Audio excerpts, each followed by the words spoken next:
Hey everyone, my name is Ronak, back with another video. This is 39th video in the Getting Started with the Machine Learning playlist, and in this video you are going to learn the SVM kernels. So in the last video I have already covered the SVM, that is the support vector machines. So I would suggest that it is a prerequisite tutorial. I'll link a card and put the link in the description box. You can go and check that tutorial first, otherwise this tutorial you won't get anything.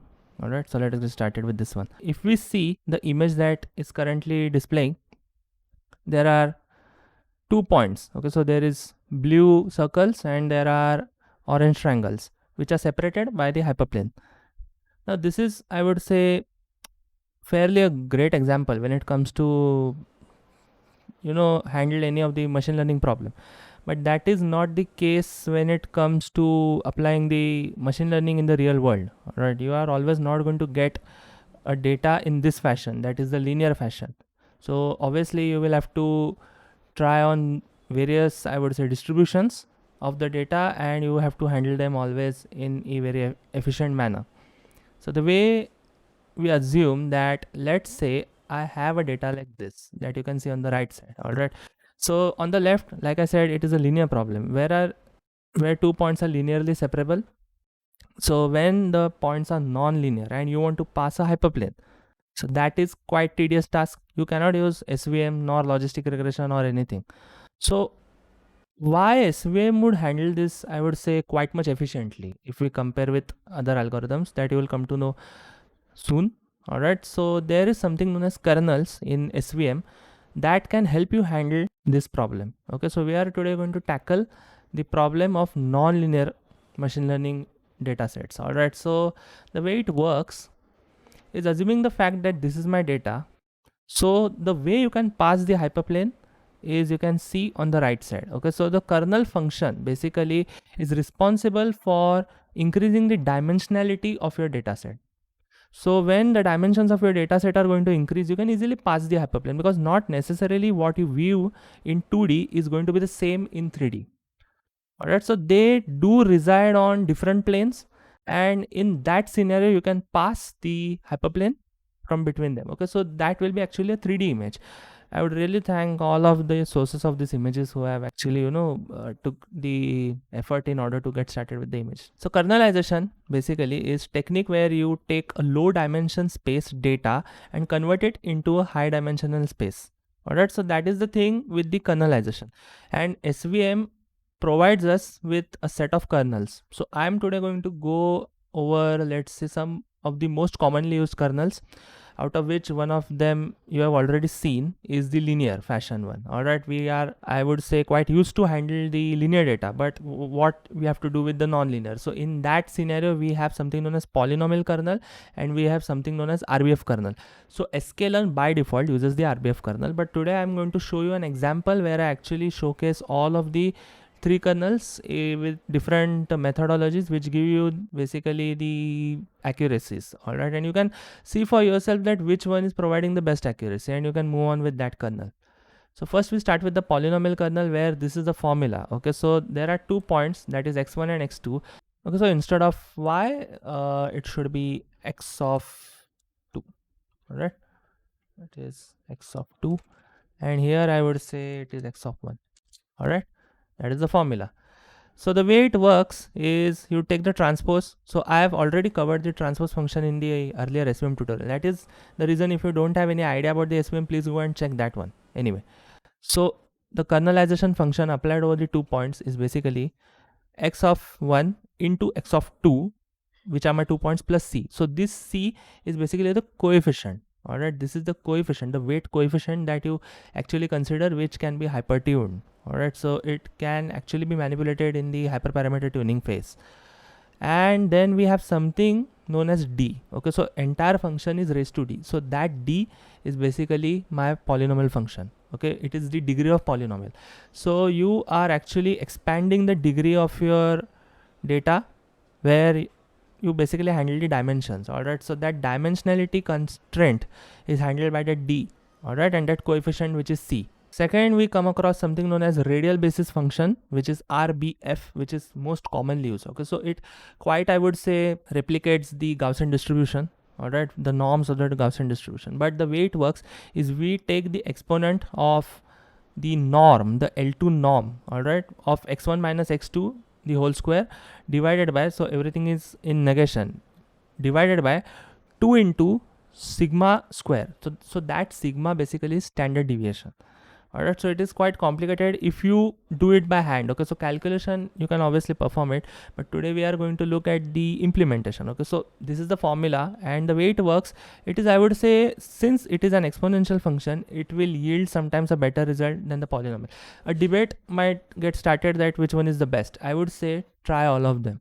Okay, you cannot say, because for each and every single problem there might be some different kernel function that is going to work appropriately. Not always one is going to prevail over the other. All right, so that is not the case. It is completely subjective with respect to the problems. So I've already covered the code, and I'll just walk you through the code. Okay, so making it simple. So I have imported pandas, and then I have taken the Titanic dataset will be available. Okay, so this notebook and the dataset both will be available in the link in the description box. You can just go and click on that link and you can get the notebook. All right, so you can try it for yourself. Then I'm printing the head where I get all the first five values. Then I check the columns that I have. Then I check, do I have any null values, because I have to handle those null values. All right, so the way I do it, I use the simple imputer with the strategy of the mean, where I fit the age. So my age now has basically become 0, okay, which was 177 over here, as you can see. Then I check the embarked values which are null. Okay, so these are only 2 values. I can definitely get rid of them. Okay, I don't have to convert them. So the way I do it, I just drop. All right, drop NA, so that is drop the null values. Then I see whether again there are any null values. Since there is none, so I can proceed. Then I have to 1-hot encode the sex, which is female and male. All right, because I will have to handle the data, and since I would say that is not going to fit on the ordinal scale. All right, so I cannot differentiate between a man and woman based on the number. Okay, I cannot fit them in a scale. Since it is a categorical variable, I have to focus on its occurrence, because that is the way it works. Okay, so when female is present, male is always going to be absent. That is the scene I want to follow over here. And the way I do it, I am doing it using the get dummies. Then I'm using head. Then I drop the sex, and I check the unique values that are inside the embarked. Then I label encode them, since these are categorical. All right, so I have to label encode them. So these are actually done using the ordinal scale, and after that I have my data. Okay, where I'm going to take the passenger class, female, male, embarked, and the age. All right, and in the Y section I'm taking survived. Okay, so X is basically my training, Y is my testing. Then I standard scale them. So using the standardization. Okay, so standardization is going to basically squash the values using the z-score matrix. So all of these things were basically the pre-processing methods. Okay, I have covered all of the tutorials. You can go in the link, you can check the entire playlist. Okay, I have made this entire playlist. So right before this one tutorial, this 39th tutorial, I have covered each and every single aspect. Okay, so you can just go over there and check. All right, then I make the trend test splits, where I am taking the 20% sample for my testing. So that gives me 711 values. Okay, then I move on with the SVC with the first kernel as linear. Alright, I'm not manipulating the C values at the moment, but I'm going with the kernel function as linear, where I fit my model after that. So the C by default is 1. Alright, that is the way it works, and my kernel is linear. Okay, so if we check the kernel, it is linear. Then I take the linear predictions, then I check the matrix. So the accuracy score that I'm getting for my predictions is 79% as a linear model, which is, I would say, pretty decent. Not very bad, not very good, but it is decent. Okay, just to say that, okay, my algorithm is above 50%, so I can just say, okay, this is fine. Then I check the model score of the training, which is 78. Quite, I would say, skeptical. Then I move on with the polynomial kernel. So in the polynomial kernel, I say kernel is equal to poly. Alright, which is the polynomial kernel, where my C is also again going to be 1 as default. And then I make the polynomial predictions. After that, I take the accuracy score. Accuracy is 82. So accuracy considerably increased. Okay, after that I'm also checking my training accuracy. So this model is, I would say, one of the best. Alright, then finally I move with the RBF model. Now you might be wondering, okay, why I haven't mentioned, because by default the kernel is always going to be the RBF, which is the radial basis function. Then I fit it. Okay, so you can see RBF over here with the C value as 1. Alright, you can actually perform the hypertuning parameter using the grid search CV that I've already covered in my earlier tutorial. If you don't know, please go and check that one. Anyway, I can predict over here. Then I check my score, which is 82%. I would say pretty much score over the poly. And finally I have the training score as 82.41. Okay, so training score is basically exactly the same among these two, but I would say testing has varied a little bit. Okay, so one over the other, the debate can be sustained for a long period of time, but I would say use the one that yields the best accuracy. Okay, that is the things work. So this is about the kernelization. Okay, so notebook will be definitely available to you in the description box below, which is a GitHub link. Just go click over there, download it, and experiment with yourself. All right, and I think you might have gained something or the other in this tutorial.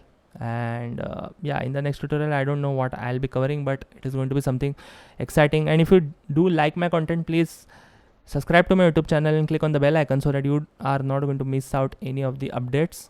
All right, I make a lot of content with related to ML, DL, and I also give many advice videos since I'm a professional working data scientist. All right, so this is it for this tutorial, and thank you for watching. Goodbye.